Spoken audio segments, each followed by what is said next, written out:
Hi, everyone. I'm Dr. Chatterjee. I'm the Communication Studies Sequence Coordinator in the Department of Communication at UT Arlington.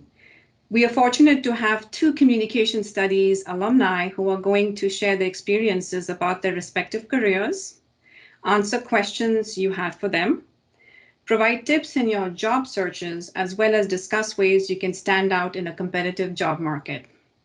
I would like to welcome Christina Roach, currently serving as the Digital Content Officer at the City of Dallas, and Emily Hoad, Senior Vice President, Communications, City Global Consumer Bank. A big, warm welcome to both of you. Thank you, Dr. Chatterjee. I'd like to begin by asking you to chart your career trajectories for us. So when you chose to major in communication, did you have a clear path in mind? And what were some of your experiences that led you to your current position? So when I started in the communication field at UTA, at least, my first goal was to be a college professor. I had always wanted to be a teacher, but I didn't want to teach anyone younger than college. So I wanted to be a professor, but then I heard about just how much goes into being a professor, and I wanted to do something a little bit more on the government side. And so I had already been working in a government agency. So I figured I would just continue working, doing pretty much the same things that I was doing, especially since I was gaining experience in that. And then just got a little bit more education on how to do it even better through my classes that I was taking at the university. So I learned everything that I could. And I ended up graduating. I started working for the Fort Worth Housing Authority, where I was basically the jack of all trades there. And I got to do storytelling, videography, photography, a little bit of everything. But I joined the City of Dallas in July of last year, where my primary focus is digital content. So I still get to do a lot of that fun stuff with photography and videography, but my primary focus is social media. So that has been really awesome. And yeah, that's pretty much it. Thank you. Emily? So I entered the UTA communication school in advertising. I thought I was going to take Madison Avenue by storm, and I learned that although I have some, graphic ability, it's not anywhere near what anybody who has real talent has. And I also kind of realized, well, some of the analytics wasn't quite for me. And so I did that. But another concurrent thing I did, I worked on campus. I was very involved in student organizations. So I was a UTA ambassador once upon a time. I was in peer leadership trainers. I was in student foundation. I think some of those groups are still around. So I did a lot of that. And so what I started to do is see the power of how people communicate within organizations. And I was fascinated with that. And I remember it was about a year before I graduated. I went to see my advisor and they said, everything you're doing extracurricularly really aligns with our organizational communications and speech communications studies.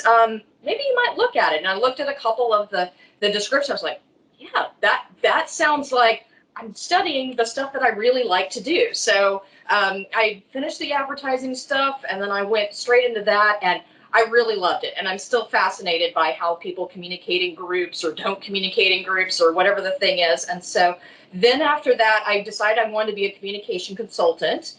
But I kind of figured out that I only had a bachelor's degree, and probably executives didn't want to take advice from somebody that just, had graduated 2 seconds ago. So I went to graduate school at the University of North Texas. UTA did not have a program at that time, or else I would have happily been at UTA. So to plug for UTA.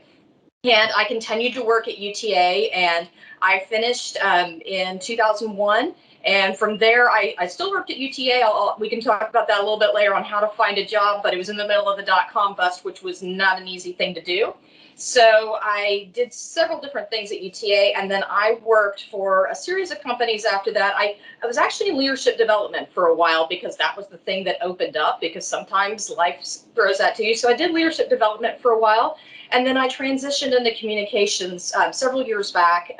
And I've been in technology, healthcare. I'm now in banking. I've done a lot in the community as well, extracurricular. So what I love is, as a communicator, you get to be in a lot of different environments, and it's always something new. And I kind of consider myself a little bit like a reporter. So going in and I get to learn about somebody's new industry or new place, and it keeps it fresh for me.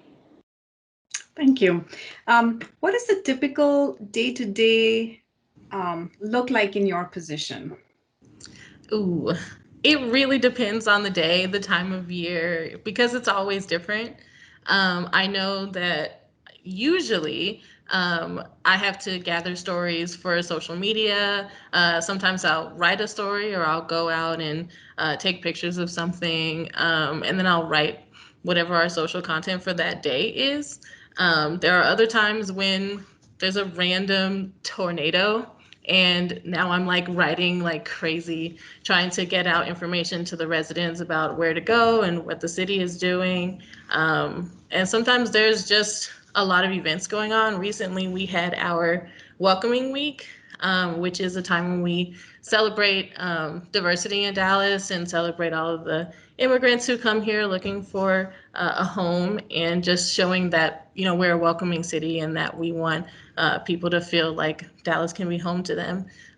So that was a week that was very busy, and we have a lot of social campaigns going on, and but it's really fun to get to be creative and come up with ideas for our various social campaigns and just social media like stories, and just to be able to give people ideas on ways that they can spread the word about their program or their project. So for me, it kind of depends. So what I do overall is I support several executives and their leadership team in creating their communication strategy, rolling it out. So this can look a lot of different ways. So sometimes it's speech writing, sometimes it's writing an email, sometimes it's helping them with a town hall or a video presentation. We do a lot of that right now. Sometimes it's PowerPoint, but it's really working with them to figure out how do I pair what they need, what they want to say, and then also knowing just as much what their audience needs to know. And pairing that and taking all the tools that I have in terms of, okay, is video better? Is email better?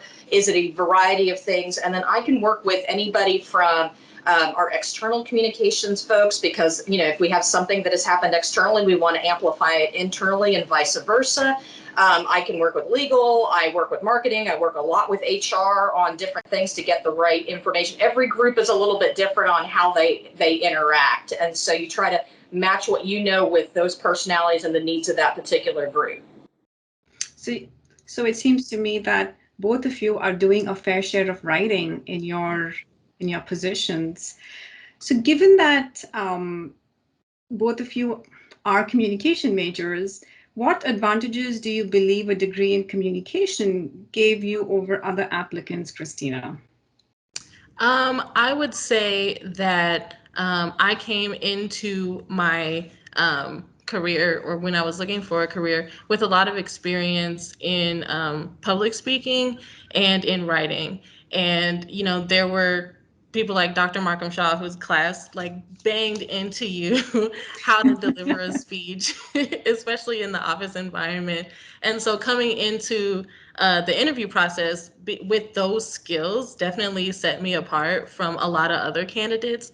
And that was actually a compliment that I received in many of the interviews that I had done. And I'm an introvert. I do not speak well. But because I had that training, you know, I was able to present like I do speak very well.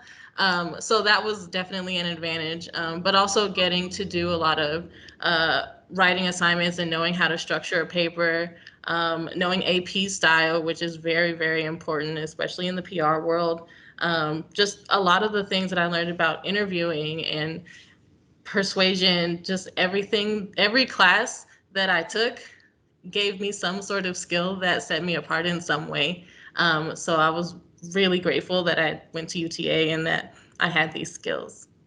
Emily, what would you say to people who think that communication is natural and and everyone should be able to do it. So there are some people who think that we do not need a degree in communication. Well, this is one of the most annoying things about our profession. And depending on the organization, some are more about that. Everybody writes. It doesn't, and my snarky way would say is not everybody writes well. And all of us who have been on this call right now have practiced for decades to learn how to write, and you continue to hone your craft and try to be better at it all the time. And that's what I think that, there are some people that are, just they are natural, but there's a lot of folks that either come to it, they are subject matter experts and in whatever topic, and they just kind of have, they've thrown the communication needs to them as time has gone by. What I think that we offer as communicators and can bring and elevate is we are what I'd call we have the functional expertise, much like a reporter and a writer, that we can go into a topic and take from all the tools that we have, be it video, social media, speeches, whatever the thing is, we can see the bigger picture. And depending on how your organization is, other things that are being communicated at that point, and you might be able to tag team on that and be able to build and amplify. So I think that we have a broader range of tools and skills that we can bring to a business or bring to a topic or whatever we're needing to do to be able to be those functional experts. So, there definitely are people that are subject matter experts and grow into it, but I think we also bring a holistic look, but we have a little bit of a detachment. Sometimes when you're so close to a topic, it's hard. They want to tell you everything. So particularly on explanatory kind of things. And so this being able to pull off a little bit and go, what do they need to know right now? Let's give them enough to get them interested and then go. And so that's what I've always approached it. And then I think it's great because with what we do, we also are able to help people. Your leaders are going to know the thing very, very well. The people on the front line it's going to be all new and unfamiliar to them. And so being able to ask some of those dumb questions, those new person questions, helps hone that communication and make it more useful for that front line who's hearing it for the first time. Okay. I'm going to ask all of you to think back to the time when you were in college. So Darryl, what were some things you did to build up your resume? Well, it was probably fairly easy for me because it took me a long time to graduate. So, because I had a lot of time to fill in between, I think from the time that I started to the time I actually graduated was about 8 years, which also included about 3 years in the military. So I started and I joined the military and I came back. And so I had that experience and I had been doing some working. So for me, it was pretty easy because I didn't spend 4 years in school contiguously. It was over a course of 8 years. So I didn't really have to hunt for things to do. Of course, I joined the fraternity and the great Alpha Phi fraternity. We did a lot of things that I could always add into my resume, my military experience, the things that I achieved while I was doing that. And then even some summer work experience in sales. And I knew I wanted to go into sales by certainly my junior year. So it made it easy. Christina, were there any lessons you learned in college that shaped you into who you are now? There were many. But I think if you mean like lessons from our classes, it was just to be very detailed and make sure that, when you are doing your assignments or anything that anyone has assigned to you, to look over all of the details and be neat and not over explain. I think that was a big thing when I was still in college. Was all my papers, if the requirement was 3 to 5 pages, I was writing 5 and probably had 6 and cut it down to 5. So I had a problem with being concise, but eventually I did learn how to get the message across in fewer words. As far as just general life lessons from college, I probably had to learn time management. I was always the one doing, if it was due at 11:59, at 11:50, I was like wrapping it up.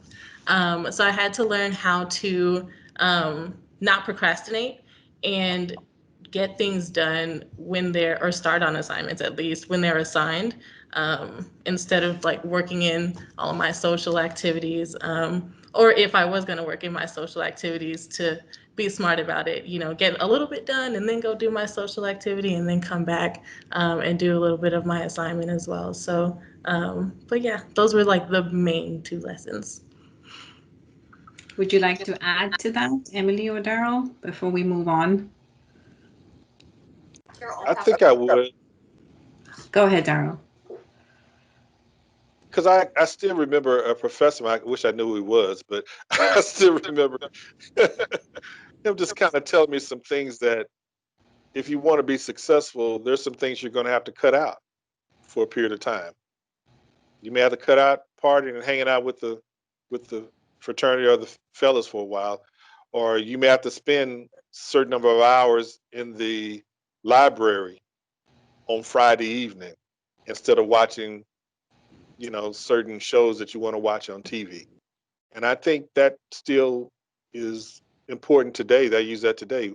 If I have things I really need to get done, there's some maybe pleasurable things I have to set aside or not do while I take care of what I really need to get done right now. Emily, sometimes the process of getting a job can be discouraging and difficult. What guidance can be offered to graduating seniors and even other students who are currently looking for one, besides you will get one eventually, don't give up, etc.? So all things in life are cyclical. So I will say that I imagine what many of you are going through right now is similar to what I did when I finished graduate school in the middle of the dot-com bust, overeducated and underexperienced, and there were so many people looking for a job. I remember being at a job searching place, sitting next to the father of one of my friends going, he's got 25 years. I've got, 2 weeks experience. How the heck am I going to do this? And so it was really difficult. And so I absolutely empathize with you. And I bet you have people going, why can't you find a job yet? So it is very, very frustrating. The thing that I would recommend right now is to build your networks and think broadly about that. Talk to people in your classes, talk to your if you've got neighbors, people at your place of worship, if you've got a professional organization, if your particular organization, think broadly, because you don't necessarily always have to find the head of communications. If you can find the person that's an engineer at the city of Dallas, maybe they can introduce you to Christina, because that's who you're really trying to go to. And they've worked with her at some point because she's written some social media for them. So think about building that. And I would highly recommend asking for what I call, or what it was always told to me, informational interviews, and asking people questions. I don't think I have a real solid idea of what some of the day-to-day was. I remember applying for jobs that I am now just qualified for 20 years ago. So it would have been better if I had sat down with a professional and said, what the questions we're asking today, what is it really like? What did it take you to get there? And getting that understanding and getting yourself in front of those people, because I've always gotten jobs because I've known somebody. Somebody has been kind enough to recommend me. I have never gotten one that I didn't at least have some kind of personal connection. It might not have been a lot, but when you're looking at, and that's what everybody's going to go to, if you apply to a blind posting, you're there with 200 other applicants that have very similar kind of qualifications. And if somebody can say, hey, I know Darryl. Darryl is great. You should take a look at it. And if at least it gets your resume looked at, you've got a little bit of a leg up. So I was going to ask, Christina, but I think this is open to all of you. Since Emily, you mentioned the idea of having those network connections. In addition to that, is there a best time to be looking for jobs? So for example, if we have students graduating in December of 2020, should they wait until they've graduated and they have a degree in hand to apply for jobs, or should they be doing it right now? So time-wise, our students had some questions about, is there a best time to look for jobs with regard to their graduation dates? I guess I'll jump in. I know for the for government specifically, I don't know about others. The end of the year is not a good time, but this could be for other companies as well. So if you graduate in December, for instance, it's probably best to start looking probably October or so, maybe earlier, especially because I know for my position, I applied in April. They didn't call me until mid-May, and I didn't get offered the job until July. So it takes a while, especially for government, but also a lot of companies have hiring freezes. At least the last 3 organizations I worked for had a hiring freeze the first 2 weeks of the year and the last 3 weeks of the year. So sometimes those kind of things can happen. So it's really important to, get in there as early as possible, but also there are just more jobs, at least when I was looking, because I graduated in December of 2017, and I couldn't find anything in December. But when I started looking toward the end of January, there were a lot. So I think it just depends on when you'd like to start work, but definitely the earlier the better. All right, that's a really good tip. Thank you. Darryl, what skills would you advise the next generation of communication majors to have before they enter the workforce? Well, certainly all of the latest technology would be important. I think that's absolutely important. I think you also just need to understand that the basics of human communication is still going to be the same, and make sure that you master that. Listening, for one. Listening for understanding, not listening to respond first. And once you understand and take a pause, then you can respond appropriately. And it's one thing that's probably insulting to people if you ask you a question and you answer something that they didn't ask you, because then they can obviously tell that you weren't listening. So I would say technology, and then mastering the basic skills of listening, understanding, and being able to put your words, your thoughts into words, whether that be verbal or written communication. Thank you. Emily, we had several students inquiring about networking opportunities. So are there industry specific networking opportunities for new employees or students, graduating students, or perhaps associations that they may be able to join? I mean, there are certainly lots of organizations, depending on what the particular area you're looking for. So for mine, the International Association of Business Communicators is one people look at. For marketing, there's the American Marketing Association. There's a PR student association or a professional association. I also have always enjoyed being in professional networking organizations that weren't necessarily specific to one profession, because you got exposed to a lot of people. So, for example, I'm in the Junior League of Dallas, and last year I got to serve as their Vice President of Communications, and we oversaw all the communications, external, internal. Last spring, when COVID started coming, it was crisis communication, because we're pulling a bunch of our volunteers back in and deciding what we're going to do with that. It was speech writing, a number of things, and a lot of stuff, and it was social media that I didn't always do in my professional world, but I got to be exposed to people and other kinds of industries, because sometimes when you get in one company, you do it kind of one way, and you, especially a big company, you start to specialize.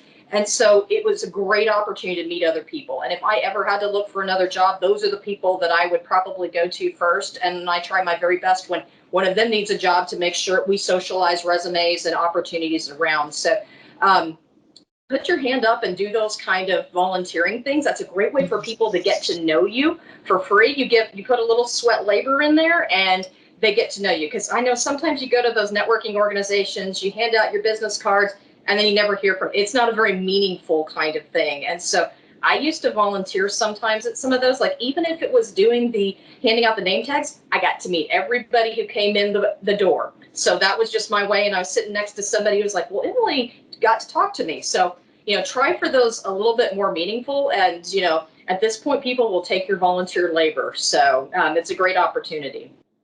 And I think that might be more strategic too, because it's a way of meeting people, given that, networking in itself can be intimidating if you're not an extrovert, or if you don't feel confident in your speaking skills, walking up to people can be very intimidating. So I like your idea of, being a volunteer and then sort of reaching out to people, because that's the nature of your job in that position. So I appreciate that tip. Christina, what would you expect a new hire to achieve in the first 3 to 6 months on the job, like especially where you are right now and, given your responsibilities? I think that, at least for me, when I was first hired, they were very understanding of the fact that I was still learning about the city and still getting acclimated to the environment. So even though they didn't expect much, I was always trying to overachieve and do a lot. But I think that sometimes puts a lot of unnecessary pressure on yourself. So I think in the first 3 to 6 months, you're still trying to learn your position, learn about the organization, and just learn about your coworkers and how they expect work to get done and how the processes work within your teams. And then after that, that's probably when they'll start expecting things to get done quickly and efficiently. So finally, in this particular set of questions, Darryl, what piece of advice would you give to someone who doesn't know what they want to do with their degree? Yes. As I said, talk to friends who think, like, what would I be good at? What do you think I would be good at? I think the networking aspect is awesome. Hey, what do you do? How did you get involved in that? Um, there's opportunities where you can go and volunteer at businesses. There are opportunities with the Texas Workforce Commission where they will pay you to intern at certain businesses so that you can get an idea. And then finally, I think what I would always say is try to look back on what you were good at when you were young. What did you gravitate toward as a child? Were you always building blocks? I have friends that say that, they used to take apart the toaster and put it back together, or the radio and put it back together, those types of things. But they're not using that. They're not an architect or engineer, but that's what their natural gift is. And so I would say try to do those things that come to you naturally, because that's where your gift is. So it's going to be much easier for you to be successful to work in if you're not a math person, engineering is probably not the place you ought to go. Just saying. Thank you. May I add one? Sure, Emily. One idea is to work for a small company where you get to be a jack of all trades, because then you get to do a little bit of each of the disciplines of communication and see where your strengths and interests lie. So Emily, what are some ways you juggle work and family life? And in fact, last week I had several conversations with my students about how we are handling our work-life balance. So what would be your thoughts about, well, how do you manage to balance, and is there a balance? So those on the phone that are parents might have a different. I don't have children that I know of. I am a devoted auntie, and yeah, always say that. It always gets a laugh. And so one thing I can say is I was a single person for a very long time, and in some companies they will take every single moment of your time. And it is good and part of the reason I got the bug of being in student organizations back in college, and I've continued it along, and it's added so much to my life. So find something else besides work. I know we're supposed to be talking about work here, but something that, for me, being in I've done communication roles in a number of volunteer kind of, once they find out you can write, they want you to come. And that's added so much to my life. I've met people I never would otherwise. And it also makes you break away from your desk because otherwise, I wanted to get to the end of my life and say I did something else. So be it your hobby, you run marathons, you do whatever the thing is, something outside of it that brings another element to your life. So. And there is a follow-up question to this, and I'm wondering what all your collective wisdom, how would you respond to the question about how do you work effectively around office drama and and competition, especially if there is a toxic work environment. And would like to address that, Christina? It was right. Are we supposed to give names? without mentioning anyone. That's very hard. I mean, I don't know. I've worked in plenty of toxic environments. Not that that's all I ever apply to, but I have dealt with that before. But I think that at least in some of the positions I've had, I try to just mind my business and not to participate and just focus on my work.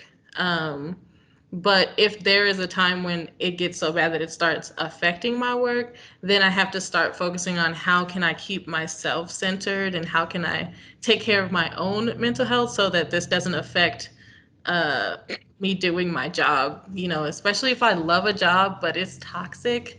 It's like I have to find a way to ignore all of this stuff because I like it here.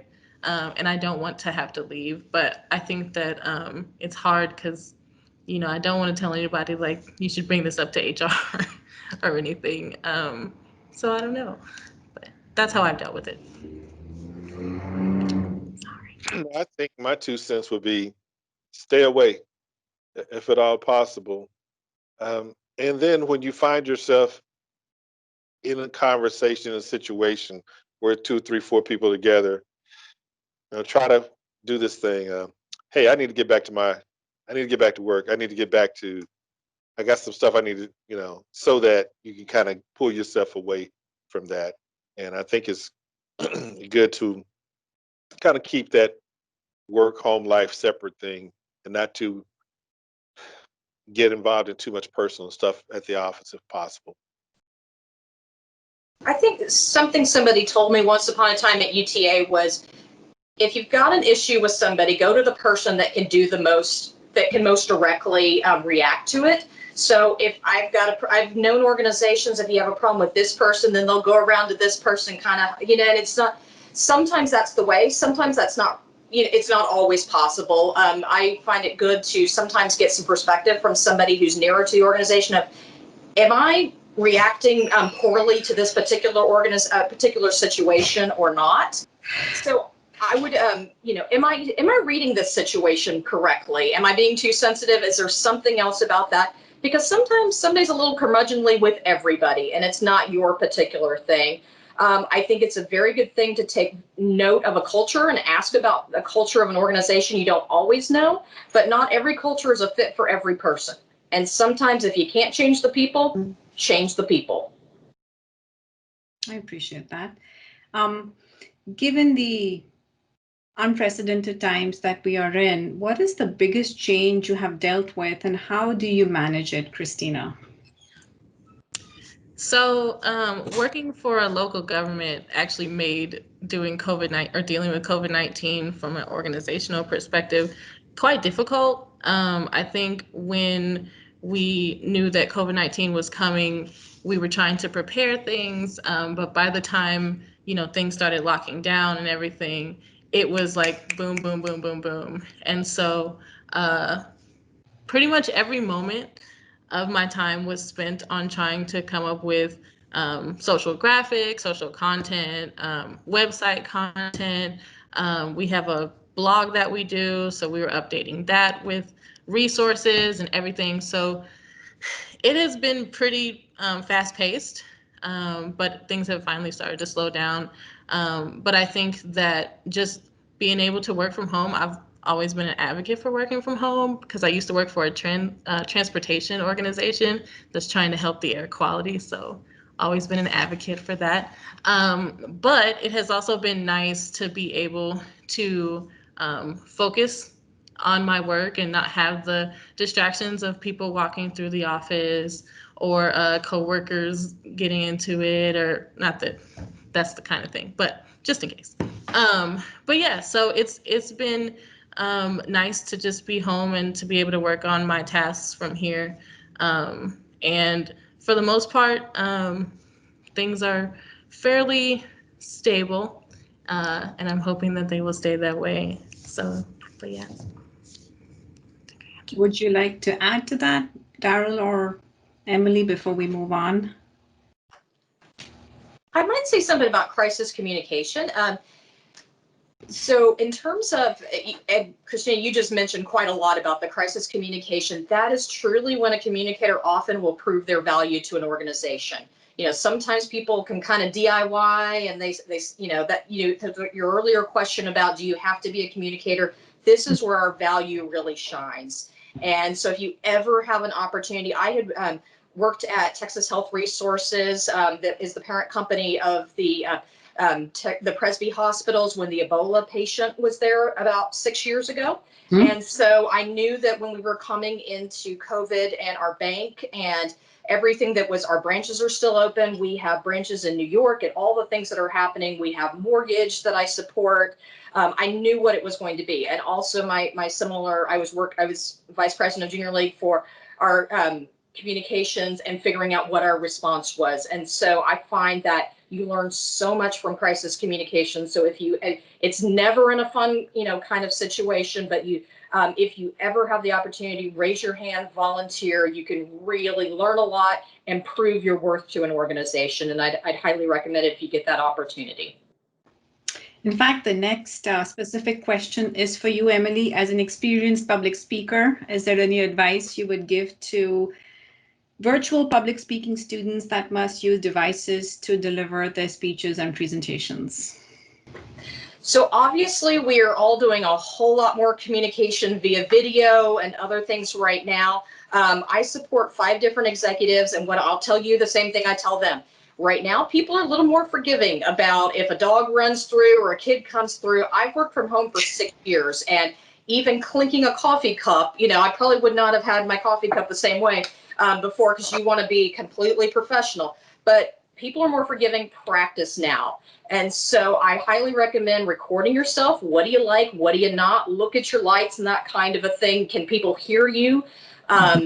If you are, I love taking examples from other people. So watch the news, watch other people that do it on TV. What do you like? What do you not? You learn a lot from there. And then I would also, if you are doing a presentation of some sort, if it's possible to do a buddy sort of thing where if Christina is presenting, I will advance her slides and do that. So all she has to focus on is presenting. And that's what I do with my executives. So I want them to focus on what they're talking about, not doing, I always hate little fiddly, that kind of a thing. And so if you can do a buddy system, highly recommend it. It just makes for a smoother presentation. Right. Darryl, thank you. Yeah. How did having a BA in organizational communication help you run your own business? Well, it helped me because when we think of communications, we normally think of just speech, person to person type of thing. But organizational speech allows you and causes you to take the step back and look at it from a more distant view. So now I observe all the time what's going on in the political arena, how the communication is happening, or in a business from the senior level down to the lower levels and back up. So for me, with my own business, and my minor was in marketing. So being able to communicate with my customers, my employees, and back and forth, and understand that it really is a two-way communication, that really helped me to grow my business. And I got that from my time in learning at UTA. Thank you. Christina, do you feel that your background in communication has given you a unique perspective in your work as a digital content officer?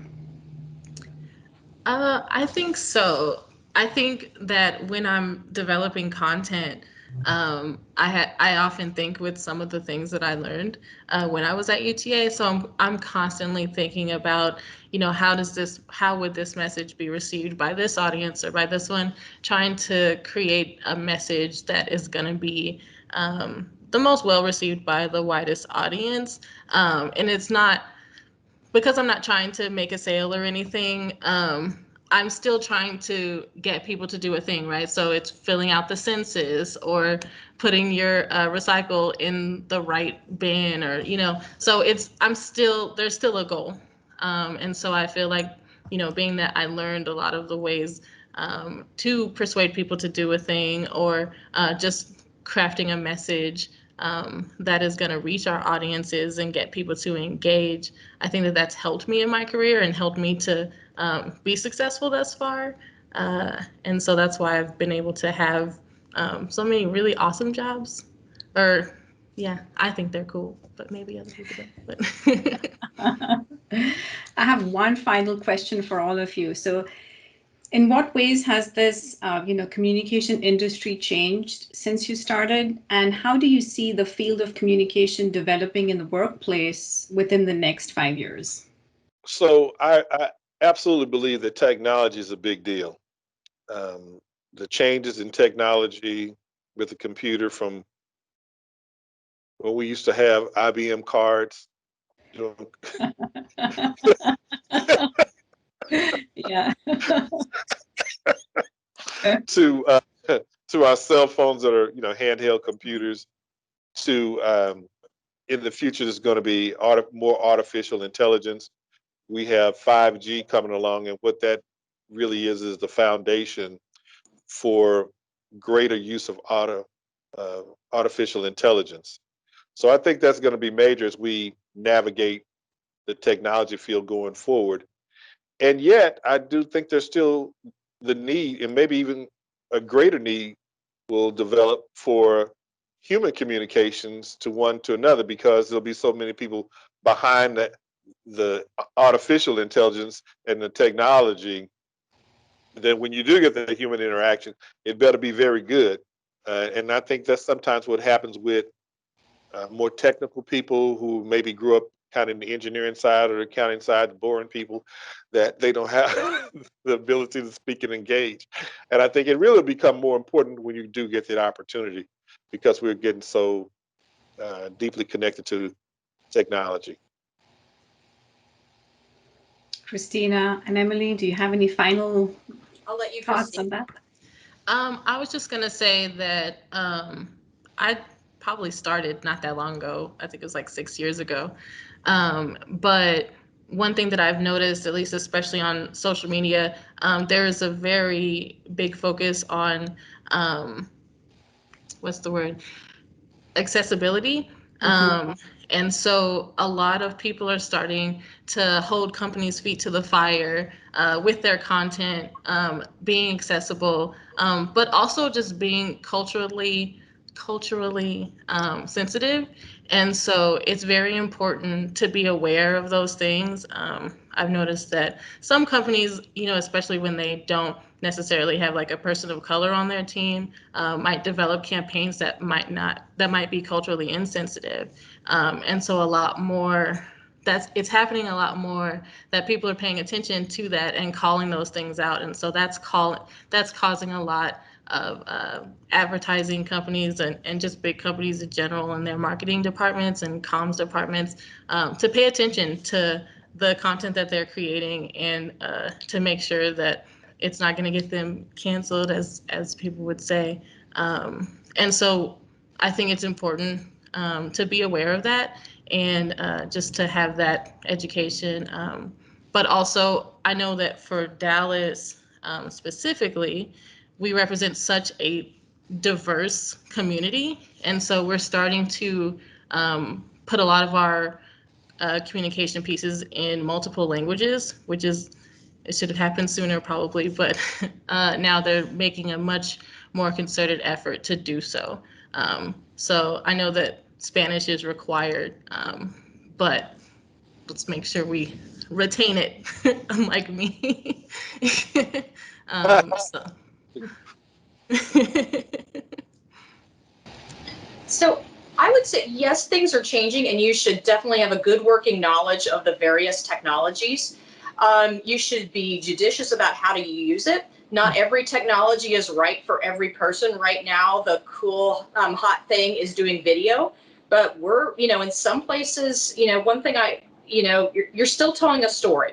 You still need to think behaviorally about how your audience is taking in your communication, because sometimes that new technology is not going to work for them. I once worked in healthcare, and pushing out the coolest, slickest app on their phone. If you're at the hospital and you're there with your loved one and they're on the phone, and even though they're taking training, it looks like they're not doing their job. So we had to behaviorally look up the way we pushed out information to them was a huddle that they did once a day, as opposed to they're not sitting at a desk like many of us do on a daily basis. So really thinking about not as, just as much of what do you want it to tell, but how are people going to receive it? How can they receive it? And that's a big part of, especially when you get a leader or an organization who's like, I've heard about TikTok. We got to have TikTok. And you're like, maybe TikTok isn't the right thing for everything, or those kind of things. But I think fundamentally there are some things that we carry through. We're still telling a story. How do we really think about that, and how do we bring that to our audience in a way that they can understand and they can digest, and gives them the information they need to know to do what they need to do, whatever that looks like. I so appreciate you spending your afternoon with me on this Friday, and thank you so much for participating in the Comm Studies Alumni panel. My pleasure. Thank you.